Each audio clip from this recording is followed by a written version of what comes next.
Now and again, you might stumble across an entry in the SCP Foundation archive that is far more than meets the eye. As you are probably already aware, sometimes the Foundation's numerical SCP designations can be referencing an entity, a creature, an object, a location, or even a combination of linked anomalies all sharing a version of the same number. Such is partially the case with SCP-4812. In this instance, the designation number 4812 doesn't refer to one singular item or entity. Instead, it is more of a collective designation, an umbrella term for three distinct, separate, but connected anomalies. We've got a lot of ground to cover here, so without further ado, let's take a look at SCP-4812, better known collectively as Wrath. We'll begin in a cavern deep beneath Alais in the south of France, where we find the first of the entities to share the designation SCP-4812. This creature, large and without its own distinct form, is referred to as SCP-4812-S. It possesses a number of long appendages that protrude from its amorphous body, each one covered in a sticky adhesive, a sort of glue-like substance. In addition, each appendage, as well as the rest of SCP-4812-S's body, is covered in fine hair that is also hydrophobic, meaning that it does not absorb water, and in fact actively repels it. These tendrils extend deep into the walls of the cavern surrounding the creature. SCP-4812-S also has an inherent latent ability to affect anyone that visually perceives it. In other words, look upon this creature at your own peril. And we don't mean that looking at it will drive you mad. The fact is that nobody has been able to look directly at this creature without suffering a horrific, grisly death. Upon taking even the quickest glimpse of SCP-4812-S, the person observing will suffer the same effect they would if their eyes, brain, and entire nervous system had been dipped in caustic acid. Yes, this creature instantly melts down on a molecular level anyone who is brave enough or foolish enough to directly look at it. That means a pain unlike any you could imagine. Bleeding through the skin and all orifices, paralysis, asphyxiation, and then death in that order. Humans cannot directly interact with the creature unless it is submerged in total darkness, where they cannot perceive it visually. The anomalous hazard of this entity even extends to photos or video recordings of SCP-4812-S. However, the effect is not as immediate or violent when someone just looks at an image or video of it. Still, you might want to check that your brain isn't melting after this video is over, just to be safe. Beyond killing anyone that sees it, SCP-4812-S does very little, staying quite still in its cave behind the maximum security doors the Foundation has put in place at the entrance. So that's our first of the SCP-4812s. Who's next? How about SCP-4812-E, an approximately 15-meter-tall humanoid made of platinum? This entity appears vaguely skeletal, with traces of tungsten and other metal compounds in its composition. SCP-4812-E remains at a constant body temperature of 0.0000000031 Kelvin, or almost -460 degrees Fahrenheit. However, this entity can also absorb the heat around it without changing its own temperature, reducing a cell at room temperature to absolute zero in around 16 seconds flat. And it's because of this that SCP-4812-E is often surrounded by a layer of frozen air and water. Much like the other creature it shares a designation with, close interactions with SCP-4812-E are often deadly. Stand too close and the air around you would drop in temperature rapidly. The water within your body would freeze, and in seconds, you would die. Even with the use of a specially insulated suit, you would be lucky to gain a few short moments of added protection. The only thing that weakens SCP-4812-E's effect is to expose it to extreme heat, although this does not stop the temperature absorption entirely, just slows it. But it's through the constant application of high temperatures that the Foundation has been able to keep SCP-4812-E contained in a thermally controlled vault kept intensely hot at all times. Finally, we have the last of the three, designated as SCP-4812-K, and we recommend anyone with a bug phobia to look away now. This creature is an enormous winged insect, almost like a cross between a stag beetle and a scorpion in some of the physical traits it shares with them. While its size might be significantly bigger, measuring 180 meters long, the insect possesses 2 large pinchers, 4 legs, 4 wings that extend from its back, and a long, segmented tail with a pointed barb at the tip. Yes, this creepy crawly would need a lot more than just a can of Raid to get rid of it.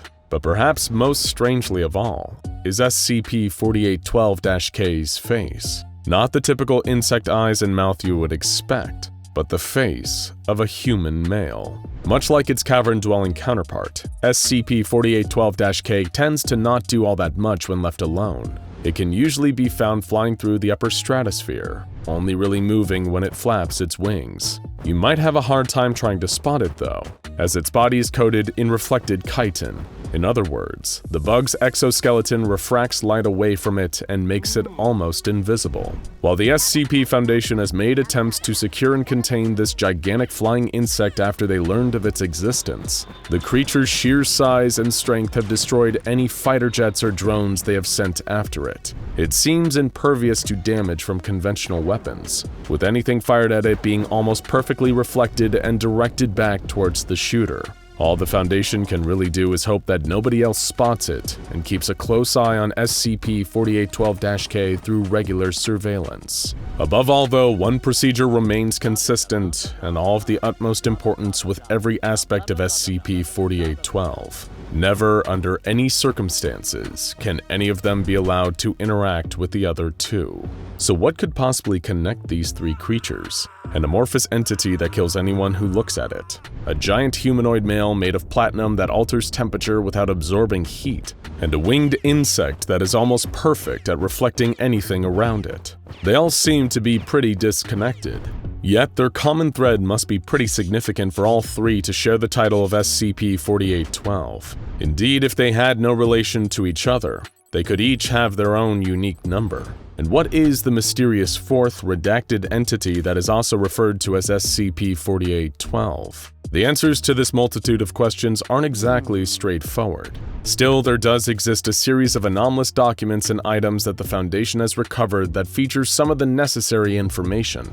Recovered from Marcus de Wees, a Dutch collector of anomalous artifacts. These items are referred to as the Conington set, named after Winston J. Conington, an English archaeologist and occultist whose research led the Foundation to the discovery of a number of SCPs. Among the various artifacts of the Conington set is a journal kept by Conington himself, featuring depictions of the different SCP-4812 creatures and notes recording his findings. The set also features 3 hefty tomes written in German over the course of many years that contain multiple archaic coordinates. In one, an edition in Italian by another author seems to shed a little light on SCP-4812. The translation of this section tells of an ancient kingdom, respected above all others, known either as the House of Apollyon or the Sky Kings of Old Europe. The first ruler of this kingdom was allegedly a descendant of the King of Crimson Skies, or Asem, the first man.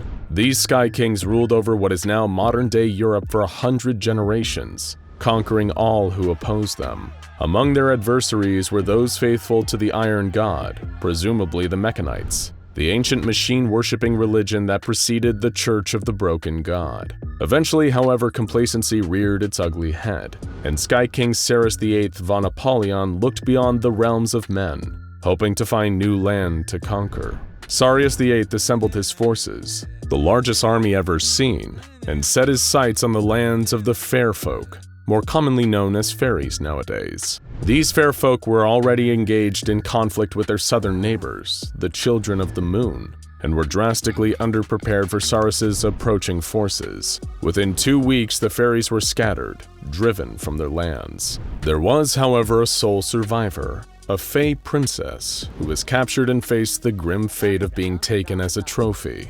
But the princess had other plans. While being taken back to the Sky King's domain, she cast a curse upon the House of Apollyon, and Saris VIII in particular. A horrific storm swept the returning ships as the Fey princess prayed to an ancient, nameless god for vengeance against her people's conquerors. According to legend, the chains that had her shackled to Saris's ship caught fire, and the blaze spread until it had burned the Sky King's ship to ash. It has even been said that the same chains then wrapped around Saris himself, dragging him down into the ocean's depths. Then, to defend against any further dark magic from the remaining fair folk, Saris IX appointed 4 kings to defend his kingdom. By now you might still be wondering what any of this has to do with SCP-4812, but don't worry, we're getting there, we promise. So as the story continues, the remaining ships were still able to bring the Fey Princess back, and she was brought before Saris' heir, Saris IX von Apollyon, who imprisoned her for what she had done.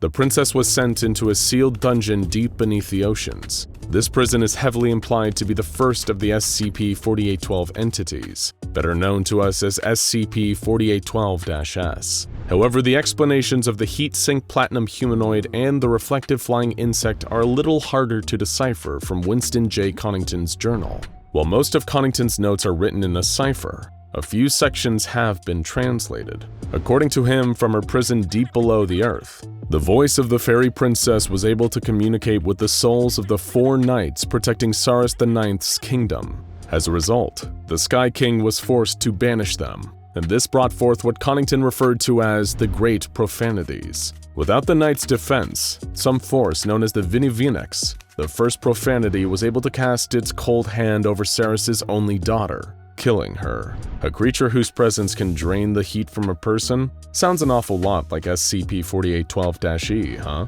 In retaliation for his daughter's death, Saris drew up an ancient spear called the Godless Lance and struck the being down, casting it into the Earth's molten core and subduing SCP-4812-E with the intense heat below. Another section describes the King of Many Faces, Lamenolant, the creature we know as SCP-4812-K. Connington's findings describe this entity's slaughter of the Deva, a neighboring kingdom. The enormous insect appeared from the space beyond spaces and would deflect perfectly any attack made against it, before taking the faces of the Deva and returning to the skies. But there was one final profanity, known only as the Profane Dark. The legend continues with this profanity, a dark black smear rising from the graves of the fair folk. It soaked through the earth and burst from below, claiming the Sky King and dragging him into the endless void. As it pulled him away, Saris cursed the Profane Dark, calling it Yash, the last great foe of man. Watching his kingdom fall without the protection of his 4 knights, all the Sky King could utter was one repeated word: wrath. Now go check out SCP-1461 House of the Worm and SCP-5000Y the full story compilation for more wild stories from the universe of the SCP Foundation.